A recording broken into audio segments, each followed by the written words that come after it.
Welcome to This Week in Infectious Disease. This week we're covering 10 notable papers spanning antimicrobial resistance, from new society guidance through to shifting molecular epidemiology and stewardship, plus global infectious disease trials in tuberculosis and malaria, and finally, prevention and care delivery, including respiratory syncytial virus, immunoprophylaxis, and longitudinal human immunodeficiency virus care.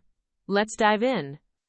We start with resistant gram-negative infections, where the anchor publication of the week is the Infectious Diseases Society of America 2026, Guidance on the Treatment of Antimicrobial-Resistant Gram-Negative Infections. This update replaces earlier versions and again covers 6 problem groups: extended-spectrum beta-lactamase-producing Enterobacterales, AMPC beta-lactamase producers, carbapenem-resistant Enterobacterales, Pseudomonas aeruginosa with difficult-to-treat resistance, carbapenem-resistant Acinetobacter baumannii, and Stenotrophomonas maltophilia. A panel of 6 specialists sets out preferred and alternative regimens with rationales tied to pathogen identification and in vitro susceptibility, and briefly addresses empiric therapy, transition to oral agents, and treatment duration. 2 practical caveats matter. The document is deliberately United States-focused, because resistance epidemiology and drug availability vary geographically, and dosing guidance is given only for adults even though the suggestions apply to children as well. It is current as of the 1st of March 2026 and will be revised periodically, so the web version, not a printed copy, should be your reference point. 2 papers add nuance beneath that guidance. In the Journal of Antimicrobial Chemotherapy, a single-center retrospective series of 60 patients with bacteremia due to non-carbapenemase-producing carbapenem-resistant Enterobacterales asked which of these isolates are also meropenem non-susceptible. Patients with meropenem non-susceptible isolates were far more likely to have had prior meropenem exposure, about 60% versus 13%, and more likely to have breakthrough bacteremia. Treatment-emergent resistance arose in roughly 1 in 6 patients treated with meropenem, and in none of the 15 treated with ceftazidime avibactam, though with these numbers this is exploratory and hypothesis-generating rather than practice-defining. Complementing that, the Journal of Infectious Diseases reports whole genome sequencing of 881 carbapenem-resistant Klebsiella pneumonia isolates from the same California long-term acute care hospital network, comparing 2014 to 2015 with 2021 to 2023. A near monoclonal picture dominated by sequence type 258, about 94% of isolates in the earlier period, gave way to a much more diverse population, with sequence type 258 down to roughly 42%, and epidemic lineages including sequence types 14, 307, and 17 emerging. Non-carbapenemase-containing isolates rose from under 3% to nearly 13%, and critically, ceftazidime avibactam resistance rose from about 1% to 9%, while colistin, fosfomycin, and meropenem vaborbactam resistance all fell. The practical message is that your local carbapenem-resistant Klebsiella population may look nothing like it did a decade ago, and empiric assumptions about newer beta-lactamase inhibitor activity need refreshing against current local data. Stewardship supplies the next theme.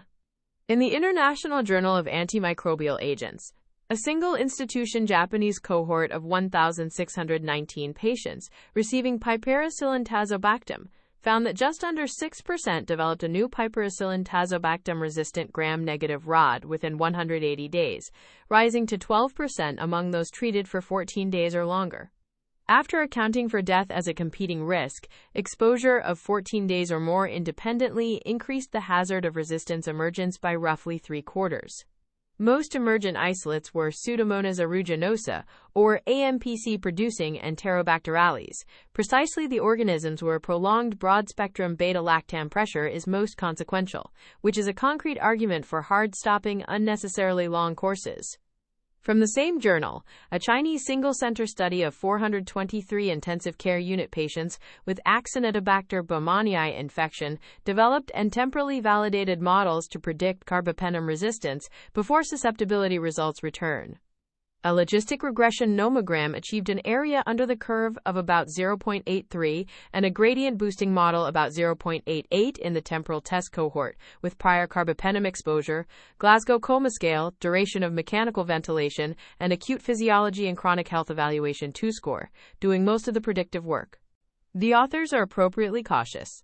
This needs prospective, multi-center external validation before it guides empiric therapy. But the predictors themselves are a useful bedside heuristic today. Turning to global infectious disease trials, the BMJ reports a pragmatic randomized trial of a patient-centered digital adherence technology for tuberculosis in 4 public hospitals in Buenos Aires. Among 555 adults and adolescents with newly diagnosed drug-susceptible tuberculosis, the app, which combined daily adherence reporting, two-way messaging with treatment supporters, educational content, and a weekly urine isoniazid test, raised treatment success from 74% to 82%, an absolute gain of about 7 percentage points, with the confidence interval only just clearing no effect. Loss to follow-up fell from 24% to 17%, roughly a 30% relative reduction, with larger benefits in women and those under 35. This is a modest but real effect from a scalable intervention in a program setting. On the pharmacology side, antimicrobial agents and chemotherapy reports population pharmacokinetic modeling in 78 adults with human immunodeficiency virus-associated tuberculosis, nested in a trial of adjunctive metformin as host-directed therapy. Metformin reduced isoniazid bioavailability by about 16% and rifampicin bioavailability by about 24%, cutting rifampicin exposure over 24 hours from roughly 36 to 27 mg/hours per liter, with no significant effect on pyrazinamide. The authors suggest simulations indicate an extra 150 mg of rifampicin could offset this, but the immediate point for practice is that metformin is not pharmacokinetically inert in tuberculosis treatment, and that matters for the many patients with diabetes on both drug classes. Also in the global health space, JAMA published the ARMA trial, which randomized 2,168 6-month-old Malawian infants, 71% of whom were already anemic, to 6 months of iron syrup plus malaria chemoprevention, iron-containing micronutrient powders plus chemoprevention alone, or placebo. The primary outcome, the Bayley Cognitive Scale Composite at 1 year, showed no benefit from either iron intervention, nor did chemoprevention alone beat placebo on cognition. Both iron strategies raised ferritin, but neither reduced anemia prevalence beyond chemoprevention alone. The reassuring news is that iron did not increase malaria risk when given with chemoprevention, and chemoprevention alone did reduce malaria incidence. This is a clearly negative trial for the functional benefit rationale behind universal preventative iron, and it should temper expectations about neurodevelopmental gains from supplementation programs. Finally, 2 papers on prevention and care delivery. Clinical Infectious Diseases reports a target trial emulation across 32 primary care practices, comparing over 7,400 infants who received nirsevimab with those who did not among more than 15,000 infants. Nirsevimab was associated with a 14% relative reduction in antibiotic prescribing for outpatient acute respiratory tract infections, a 40% reduction for outpatient bronchiolitis encounters, and a large but imprecisely estimated reduction for antibiotic use in respiratory syncytial virus-related hospitalizations. As observational data, it carries confounding risk, but it positions respiratory syncytial virus immunoprophylaxis as an antimicrobial stewardship intervention, not just a virology one. And in Open Forum Infectious Diseases, a multi-state analysis of 1,110 people newly linked to human immunodeficiency virus care in St. Louis, Missouri, found that at 1 year only about 55% were continuously retained, 15% had disengaged and re-engaged, and 29% were disengaged. Viral suppression was 93% among the continuously retained, but 82% among those who re-engaged, and younger people and those from historically marginalized communities cycled in and out most. Cross-sectional reporting hides this churn. The implication is that retention programs should target sustained engagement rather than isolated missed visits. If you only have time for one paper this week, make it the Infectious Diseases Society of America 2026 Antimicrobial Resistance Guidance in Clinical Infectious Diseases.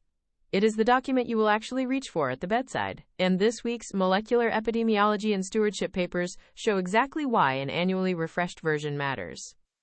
Here are the key takeaways from this week in infectious disease. First, use the live web version of the updated Infectious Diseases Society of America Resistant Gram-Negative Guidance, remembering it is United States-centric and gives adult dosing only. Second, carbapenem-resistant Klebsiella populations are diversifying, and ceftazidime-avibactam resistance is rising in some networks, so check current local susceptibility rather than a decade-old mental model. Third, piperacillin-tazobactam courses of 14 days or longer independently raise the risk of emergent resistance, particularly Pseudomonas and AMPC producers, a concrete stewardship target. Fourth, prior meropenem exposure flags patients whose non-carbapenemase-producing carbapenem-resistant Enterobacterales are likely meropenem non-susceptible. Fifth, a digital adherence tool modestly improved tuberculosis treatment success and cut loss to follow-up, while metformin measurably lowered rifampicin and isoniazid exposure. Sixth, universal iron supplementation did not improve infant cognition in a malaria endemic setting, though it did not increase malaria risk. And finally, nirsevimab reduces antibiotic prescribing, and longitudinal human immunodeficiency virus care data show care engagement is a cycle, not a binary. That's your roundup for this week in infectious disease. The full transcript and references are available on the episode page in your Audio Scholar library. This is an AI-curated summary. For clinical decisions, always consult primary sources and current guidelines. See you next week. If this weekly briefing is useful, follow the show in your podcast app so new episodes arrive automatically. And if you have a paper you have been meaning to read, upload the PDF or paste any link at audioscholar.cc. We will turn it into audio like this one in any of 31 languages. This is an automated summary generated by artificial intelligence, which can make mistakes. Always review the original source materials.